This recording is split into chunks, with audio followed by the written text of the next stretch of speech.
Si le déluge a véritablement submergé les plus hautes montagnes de la Terre, la physique exige que cette eau existe encore quelque part. Des milliards de mètres cubes d'eau ne peuvent pas disparaître dans le néant sans contredire les lois physiques les plus fondamentales. Pendant des générations, cette contradiction a troublé les chercheurs, divisant le raisonnement scientifique de l'interprétation théologique. Les explications courantes affirment que l'eau s'est évaporée. Pourtant, les écrits anciens décrivent un dénouement bien plus complexe. Certaines théories dérangeantes proposent que cet océan catastrophique n'a jamais disparu et qu'il existe encore quelque part aujourd'hui. Si vous regardez cette vidéo jusqu'au bout, c'est que vous faites partie des rares personnes qui cherchent encore la vérité derrière les récits officiels. Abonnez-vous au Manuscrit Noir et activez la cloche maintenant, parce que ce que vous allez entendre dans les prochaines minutes ne se trouve dans aucun manuel scolaire, dans aucun documentaire grand public. Ça vient du texte brut. Et personne ne vous en a jamais parlé comme ça. Pour saisir ce mystère, nous devons abandonner les images simplistes de la pluie tombant doucement sur un petit bateau en bois. Les Écritures mentionnent les sources du grand abîme qui jaillissent, suggérant une origine souterraine plutôt que de simples précipitations. Si l'eau a surgi des entrailles de la terre, la logique suggère qu'elle y est éventuellement retournée. Et cette conclusion soulève une pensée terrifiante sur ce qui pourrait vraiment exister loin sous le sol que nous foulons chaque jour. Nous ne parlons pas de grottes vides. Nous parlons d'un système colossal capable de contenir des océans entiers dans ses cavités. Le terme hébreu théom désigne cet abîme, des eaux chaotiques d'une profondeur immesurable et presque monstrueuse. Pendant de nombreuses années, les scientifiques ont rejeté l'idée d'énormes réserves d'eau souterraine comme un mythe ou une simple spéculation. Pourtant, des découvertes modernes ont forcé les chercheurs à reconsidérer des hypothèses de longue date sur l'intérieur de la Terre. Des preuves de la présence de rhinodite ont été identifiées dans la zone de transition du manteau terrestre, sous la croûte.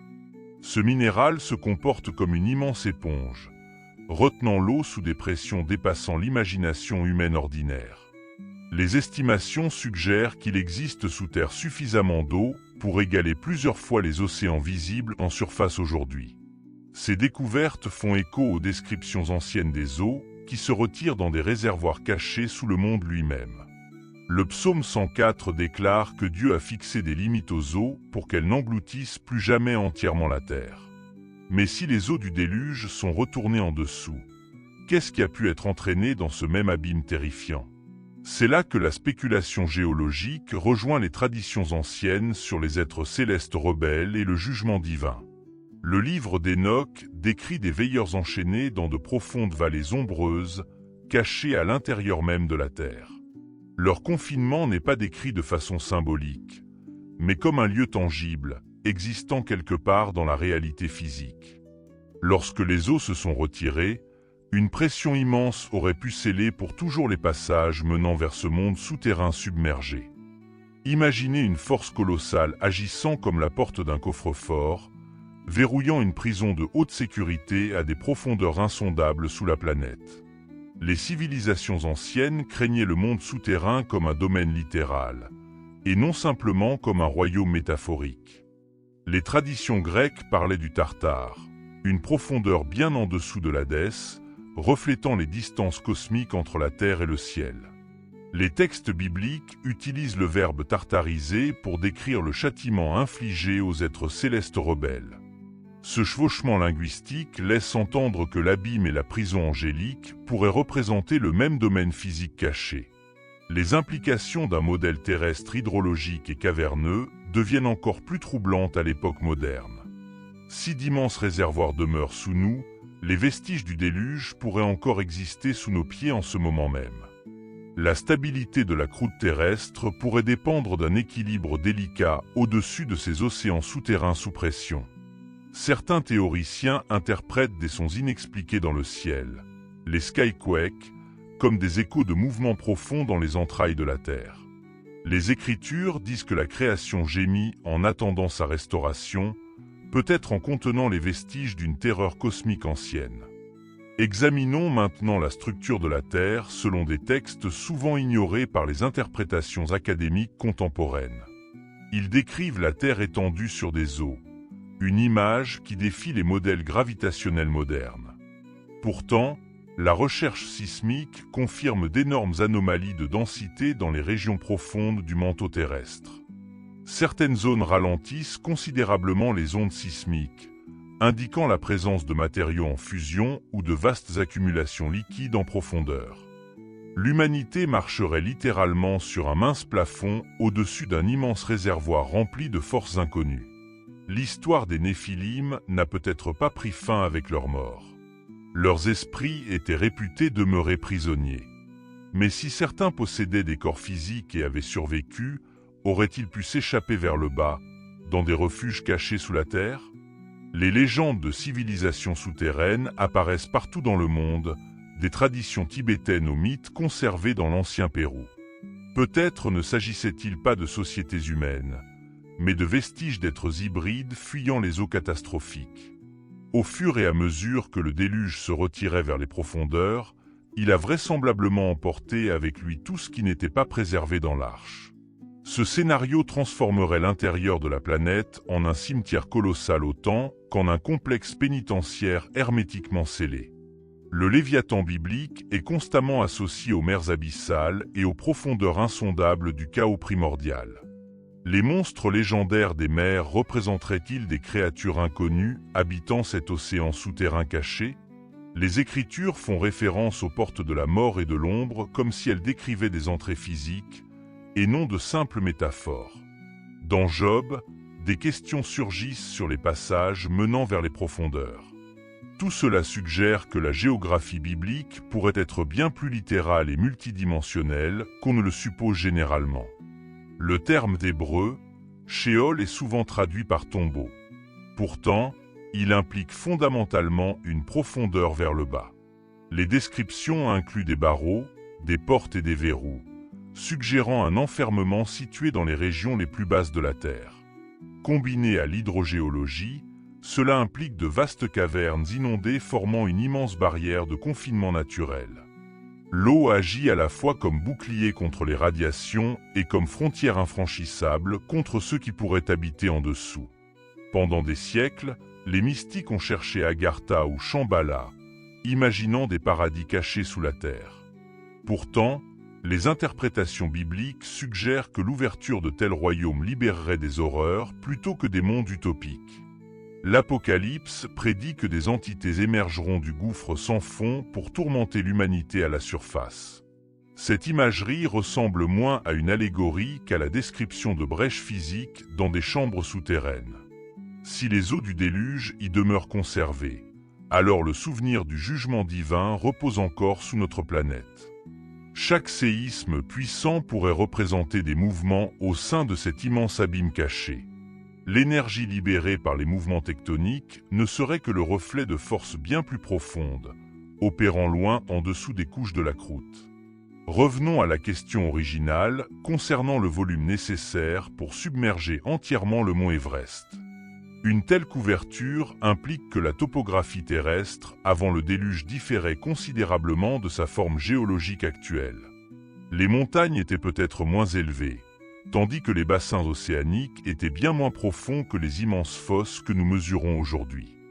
Le psaume 104 décrit les montagnes qui s'élèvent et les vallées qui s'abaissent jusqu'aux positions établies par commandement divin, suggérant un bouleversement tectonique violent, réorganisant les surfaces planétaires en un laps de temps très court. Le poids immense de l'eau aurait pu faire s'effondrer l'ancienne croûte, forçant les fonds marins vers le bas et les reliefs vers le haut. Ainsi, l'évaporation deviendrait inutile. L'eau occuperait simplement les nouvelles dépressions formées en dessous. Les mystères des Néphilim persistent car leur jugement était directement lié à cet événement mondial. La tradition affirme que les esprits des géants devinrent des démons errant influençant l'humanité après leur mort.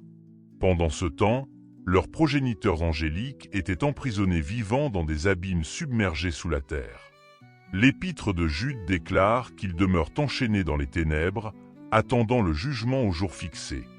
Les ténèbres absolues dans les couches du manteau et les fosses océaniques correspondent remarquablement à cette description. La science a découvert des organismes extrémophiles qui prospèrent sans lumière sous des pressions environnementales écrasantes. Si une vie simple s'y adapte, combien de temps des êtres de dimension supérieure pourraient-ils endurer de telles conditions?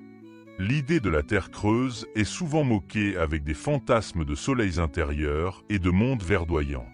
Pourtant, les descriptions bibliques sont bien plus sombres. Des cavernes inondées, une pression écrasante, un enfermement et des ténèbres sans fin. Un tel système ressemble à un mécanisme de confinement conçu pour neutraliser une menace cosmique irréversible. Mais si ces eaux demeurent encore en dessous, les antiques sources du grand abîme pourraient-elles un jour se rouvrir? L'alliance de l'arc-en-ciel promet qu'il n'y aura plus de déluge mondial par l'eau. Pourtant, les Écritures avertissent que la terre chancellera comme un homme ivre et finira par se fracturer violemment lors de futurs bouleversements. De tels événements pourraient impliquer la déstabilisation de chambres souterraines contenant une pression et une énergie immenses, libérant non pas seulement de l'eau, mais peut-être ce qui attend dans les ténèbres depuis des millénaires. Les rapports navals décrivant des objets entrant et sortant des océans acquièrent de nouvelles implications sous cette théorie. Si des points d'accès existent le long des fonds marins, ces engins pourraient provenir des profondeurs plutôt que de l'espace. Les connexions entre les phénomènes aériens non identifiés et les royaumes souterrains apparaissent de façon répétée dans les études sur le paranormal. L'humanité scrute peut-être le ciel en quête de menaces, alors que le véritable inconnu a toujours existé sous ses pieds. Le grand abîme pourrait fonctionner comme une horloge cosmique, retenant ses prisonniers jusqu'à ce qu'un moment désigné arrive.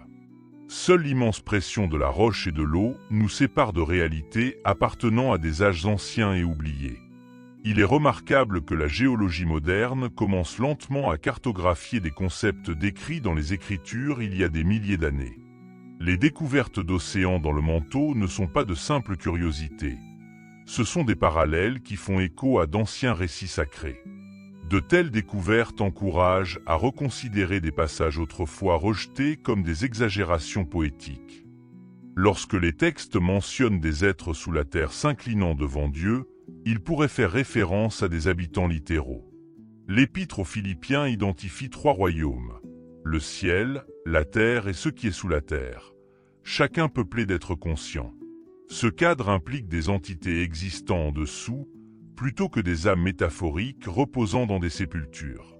Le cosmos biblique semble structuré verticalement, avec l'abîme formant sa couche fondatrice la plus profonde.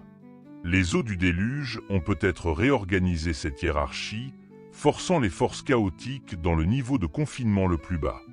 Chaque goutte d'eau que l'humanité boit a autrefois appartenu à la même substance qui a jugé le monde ancien. Le cycle hydrologique recycle les molécules. Pourtant, la majeure partie du volume reste dissimulée dans les réservoirs planétaires. La question essentielle n'est plus de savoir où se trouve l'eau. C'est pourquoi elle demeure cachée sous la surface. Quel rôle cet immense océan souterrain joue-t-il dans l'équilibre physique et spirituel de la Terre aujourd'hui? Il régule peut-être les températures internes ou stabilise l'activité tectonique.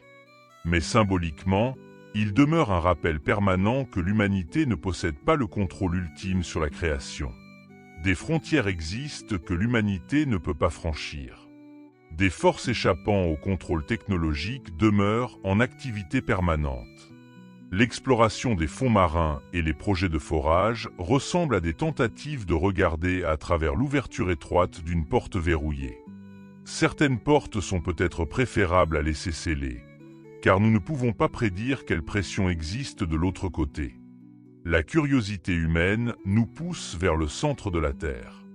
Pourtant, les avertissements concernant l'abîme sont anciens et persistants. Le monde souterrain n'a jamais été destiné à la domination humaine. Il appartient à ce qui a été expulsé de la lumière. En définitive, le déluge concernait bien plus que l'eau. Il marqua une séparation entre 2 formes d'existence. L'humanité reçut le monde en surface pour l'habiter, tandis que les rebelles furent confinés dans les profondeurs en attendant le jugement. Cette division spatiale a préservé une stabilité relative sur la Terre depuis des millénaires. Les traditions prophétiques indiquent cependant que cette séparation finira par s'effondrer. Les frontières céderont. Le gouffre abyssal s'ouvrira, dissolvant les distinctions entre la réalité de surface et le monde souterrain caché. Comprendre les eaux du déluge révèle une carte du conflit spirituel qui se déroule dans notre monde aujourd'hui. Cette lutte n'est pas une guerre abstraite dans les nuages. C'est un conflit territorial impliquant cette planète physique. Les veilleurs des Néphilim ont perdu la première confrontation et ont été repoussés dans un confinement aquatique profond. Pourtant, le conflit lui-même continue. Et le champ de bataille est progressivement préparé pour une confrontation finale inévitable. Lorsque vous contemplez l'océan, souvenez-vous qu'il ne représente que la surface visible d'une profondeur immense et cachée. Sous les eaux bleues et tranquilles repose une histoire supprimée, impliquant l'humanité et d'anciennes forces prédatrices. La réalité suggère que l'humanité vit sur une fragile croûte de roche, flottant au-dessus de mystères qui demeurent non résolus. Le grand abîme existe. Les eaux demeurent. Et ceux qui y habitent continuent d'attendre, à travers le temps. Abonnez-vous au Manuscrit Noir pour continuer à découvrir les secrets que l'histoire officielle préfère ignorer. Activez la cloche et partagez cette vidéo avec quelqu'un qui pose des questions sur ce monde, parce que la prochaine porte est déjà ouverte.